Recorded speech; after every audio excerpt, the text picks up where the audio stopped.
Hi, everyone, and welcome to this edition of the Insurance Experts. It's my pleasure to have on the line a good friend, Steve Cain. He's an expert in the LTCi Worksite marketplace, and he actually lives just a few miles from my house, which is kind of an added bonus there.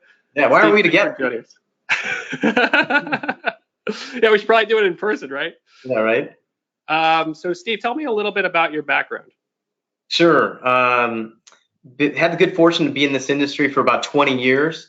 Was on the manufacturer side, then moved over to the brokerage side, and I've been there ever since for years. And I'm with LTCi Partners, a firm that does nothing but long-term care insurance, and we distribute it in a few different ways. In the individual marketplace, working with financial advisors.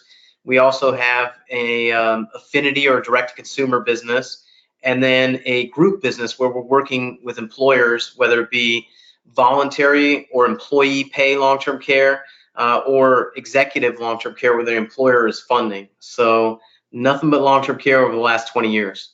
Wow. Tell me a little bit more about which marketplace that you just described is most exciting to you. I would probably say if we're not talking about, some of the linked benefit stuff in the individual market, I spend most of my time in the corporate marketplace, either working with employee benefit consultants, executive benefit consultants, or large employers. And, Mark, 99% of America buys their insurance at work. And if and I know you and I have talked about it before, if we're really trying to grow this marketplace, we've got to do it at the work site. Not to say that there's not opportunity in the individual market, there is, but how do you get to people in mass through their employers? Right. And I totally agree with that. I mean, we can reach and protect so many families by doing this through the worksite. Totally. So tell us a little bit about the recent worksite case that you were working on. I wanted you to share that story with us. Yeah, and a disclaimer, they're not always like this. They're not always like the home run cases, and I hope it's going to turn out to a home run. We have had, cases like this with large universities, but we've got an opportunity next week where we're enrolling a large university, about 16,000 eligible employees, and this university has not previously offered long-term care to their employee base, which is really surprising given their size, and that just goes to show you that employee benefits professionals, their 401k advisor, nobody's brought it up before. We were the first to bring it up. Now, part of it might be timing in that as the marketplace, we saw departures from large group carriers. The employer got a lot of bit skittish on offering this. But now the timing is a lot better. And, they were looking at surveys, not only their own employee surveys, but they were looking at some benefits consulting surveys. Either insurance companies or third parties would come out with surveys, and these surveys would always come back. And the biggest fear that employees have is healthcare costs in retirement and outliving their money. Right. So we position this as kind of an extension of their financial wellness discussion or programs that they were having as a way to protect the integrity of their 401ks and their lifestyles. And it fit right into a lot of the education that they were already doing. Okay. Is this an employer-funded case or is it an employee pay? No, it's a voluntary or employee pay, after-tax employee pay. Although if they have an HSA, you're able to use those dollars to pay for long-term care insurance. But I would say once you start going north, once you start getting into the larger group market, which we play in, most of it is voluntary in nature. Okay. And on average, what would you expect the enrollment to look like out of those 16,000 employees? And we've got like goals, and then we've got stretch goals. What's going to happen? There's been a tremendous amount of work that goes into getting an employer to say yes. Let me rewind. Getting the employee benefit producer or broker's attention, right? And convincing him or her that this planning is sound, that the marketplace isn't going away, that it's not going to hurt them, right? That's sale number one. Sale number two is getting the employer to say yes and to recognize that this is an important voluntary benefit and that they should offer it off cycle from other benefits that they're offering. And then sale number three, or C, would be getting the employer to subscribe to your enrollment methodology. And that's a dance, man. It's difficult to navigate that landscape and get them to allow us to email so many times and do the webinars or on-site meetings. It's a negotiation. And so in this case, we've gotten pretty much what we want. So what do I expect? I don't know, 5 to 10% participation. Okay, so like 1,000 families you're going to be protecting. That's a pretty noble thing to do. It's a big number, and again, that's not to say there's not tremendous opportunity in the small to mid market. There is. It's likely that any of you watching this video, if you go to an employer and talk to them about long-term care, you're likely going to be the first person that's ever talked to them about it. Right.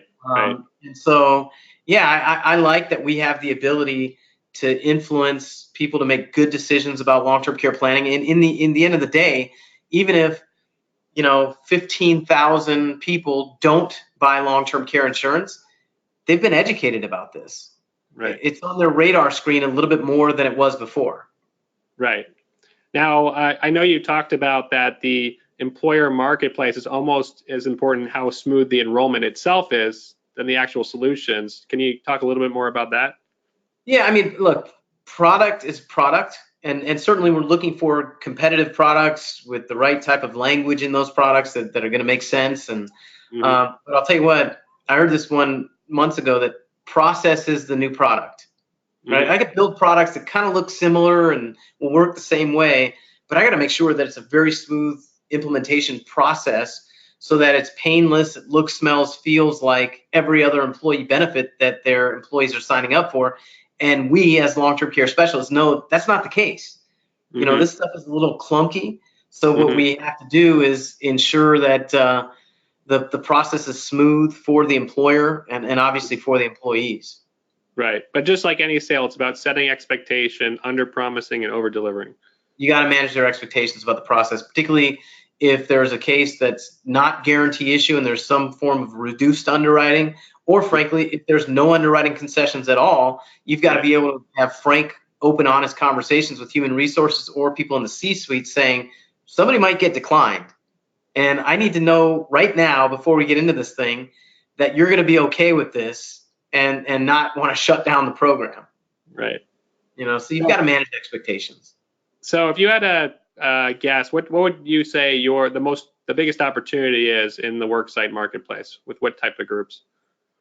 I would say, white collar, gray collar.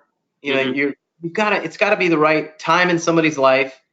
So we look at groups that have a high population of employees between the ages of 45 and 60 or 65. Income levels. I know the National Associations of Insurance Commissioners have standards for income, but forget about that in most cities and states. So we're looking at 65, 70,000 of income plus, and employee populations that are 45 to 60, where we've got a good, group of high propensity buyers. And that would be the optimal group. Certainly, we're looking at the white collar being most preferential, but in some cases, we're enrolling manufacturing firms as well. Sure. So is it only for like the super large groups, or can small businesses also take advantage of it? I mean, that's the beauty of this thing. Now, for the first time in years, I can say with conviction that we've got a full slate of carriers. Really, the cupboard is full, like that bookshelf behind you, where I've got options now. Before I didn't have options. I would say, hey, I've got carrier A or carrier A. Now I've got the small group option. I've got the mid-market option. I've got the jumbo option. I'm encouraged that we finally have a robust marketplace. Now, benefit brokers don't know about it, nor do employers, but that's our job, to go out there and spread the word. Awesome. Well, thanks for sharing this case. Good luck with this large enrollment, and I hope you'll be joining us on future episodes of the Insurance Experts. For sure. Thanks, guys.